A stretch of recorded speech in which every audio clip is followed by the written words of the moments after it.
2022 was supposed to be different. After a record-breaking year of home price appreciation last year, the housing market was supposed to cool down.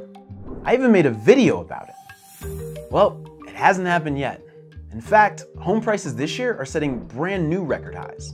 I want to tell you why the housing market has been so hot to start this year, defying real estate economists' predictions, explain what we're seeing in the market that suggests housing prices really are starting to cool, and detail how home prices will affect inflation and the economy moving forward.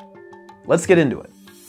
Economists laid out some keys to a cooler market in 2022, after 2021's scalding hot year. One of them was an increase in the supply of available housing.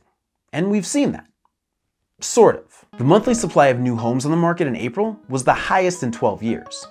Unfortunately, new homes are a small part of the overall housing market, and at the sales pace we saw in April, there was just a 2-month supply of houses available for sale. And even though mortgage rates jumped from 3.8% at the beginning of March to 5.3% in mid-May, there were still enough buyers and not enough houses, so prices kept going up. Finally, inflation has remained elevated so far this year, with supply chain issues and worker shortages continuing to drive up prices.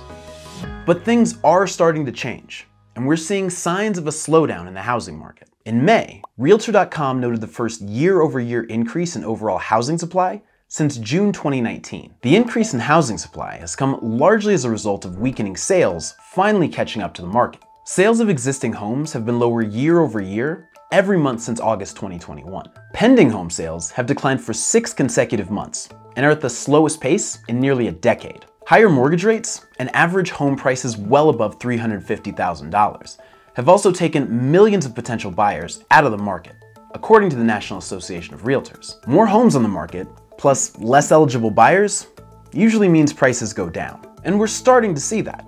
Almost 1 in 5 US home sellers lowered their asking price in May, the highest number since October 2019. Mark Zandi, chief economist at Moody's Analytics, tells me home prices face a meaningful comeuppance. He's expecting them to go flat by the end of this year or early next year, with price declines in a significant number of markets.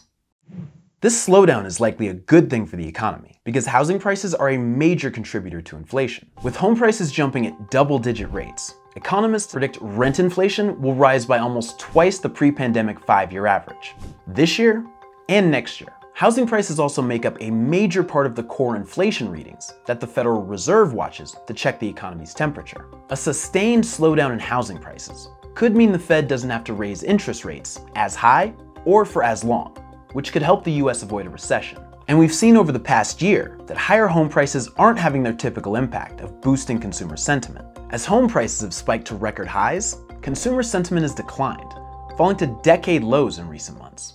Back in the day, the great Talib Kweli told us what the good life could be. He said, "Let's toast to paid mortgages, lasting marriages, Tina Ferris's Pay King to Paris, living long, making my kids heirs and heiresses." That's all for now. See you next time.